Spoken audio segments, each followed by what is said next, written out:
Hi, I'm Ange. This is going to be unscripted this week, so if it's a bit jumbled, I apologise. This isn't the video I was planning on making either. But it didn't feel right to make the video I was going to make, given events. Um, yeah, I just feel like it's gone to hell in a handcart. Be it Putin and his bombing of Ukraine, or events in Gaza, or Trump and him openly, you know, doing what he's doing, and ICE literally committing murder on the streets. Because I saw that video. I didn't want to. I didn't actively seek it out. But it was murder. Just leaves you feeling a bit helpless and wondering, well, what can we do? Like, it's not safe for us to go into like war zones, and it's not like I have the money to travel to America to protest and stuff. So I've done a bit of research, very quick bit of research, and can we just agree that fuck ICE, fuck Trump? I'm gonna probably get suppressed for that. I don't care, you know. But yeah, I did a bit of research. Um, if you want to help the people in Minnesota, there's a couple of ways you can do it. There's a website. You'll have to forgive me, I've wrote some notes. It's standwithminnesota.com, and they have up to date fundraising for various families and organisations that are helping out there. If you want to help a bit closer to home and you've got the funds for it, President Zelensky, has set up an initiative, and the website is u24.gov.ua, and that distributes money to various good causes within Ukraine that helping people there.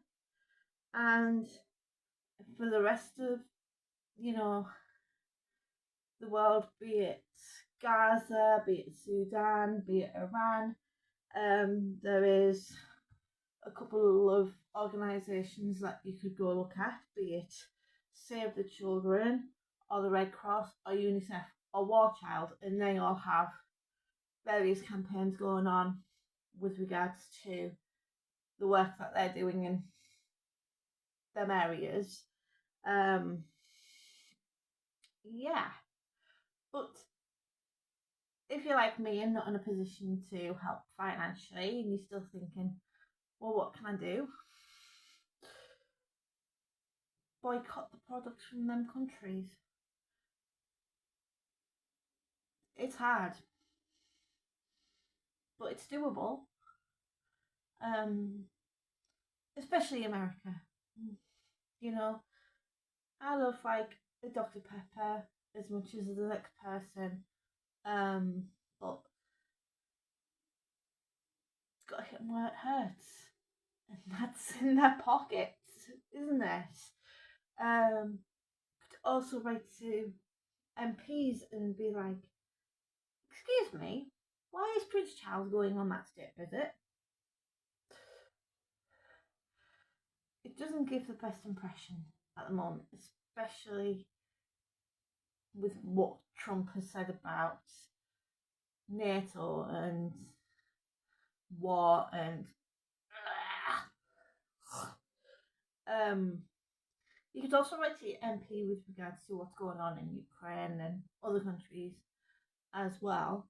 But like the thing that kind of concerns me is like what happens in America.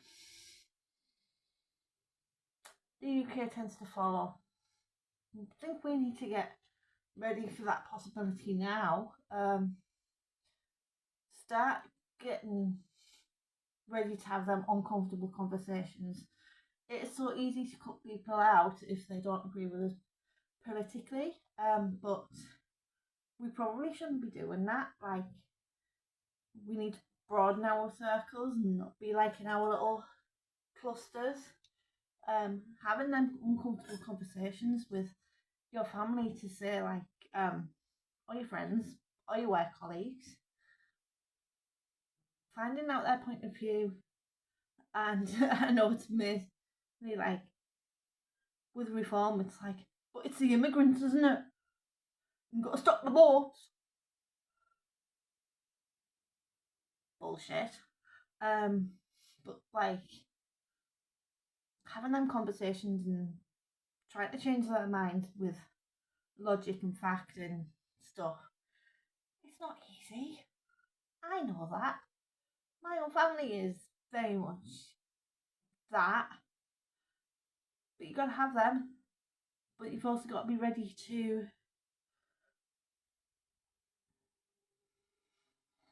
engage in other things as well if it comes down to it. Because I don't know what Farage is planning. I can guess he'd probably like something similar to what's happening in the States, though, if he gets in. And so it's about learning like the basics, first aid course, having some bandages and stuff ready.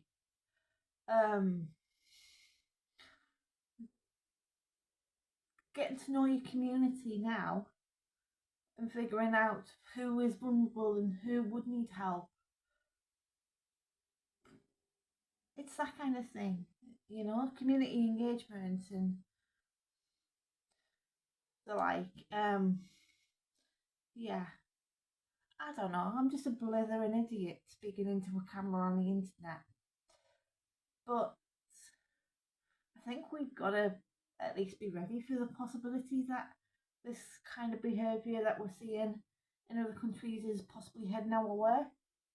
And, getting that community engagement and support ready, be it like, I don't know, learning first aid or providing information to people or organising protests or whatever it is. I think we need to be at least thinking of the possibility that that's a thing. I mean, the ideal would be not having reforming in the first place. But yeah, other things we could be doing. Amplifying the stories of the people on the ground in the various countries. I mean, in some places that's easier said than done, especially with like internet suppression and stuff, but also just like educating ourselves and listening to people's stories and the like. But yeah, that's just a few thoughts on the matter. Yeah, I am going to record the video I intended to record today tomorrow, but it just felt wrong to do it without at least acknowledging the horrors that are going on at the moment and like being very clear, it's not acceptable, it's not right, it's not okay. It needs stopping, and it's going to take a lot of effort and people working worldwide to achieve it. But yeah, that's just where my head is at the moment. Anyhow, I've been Ange. Maybe you found this helpful, maybe you haven't, and I will see you next time. Bye.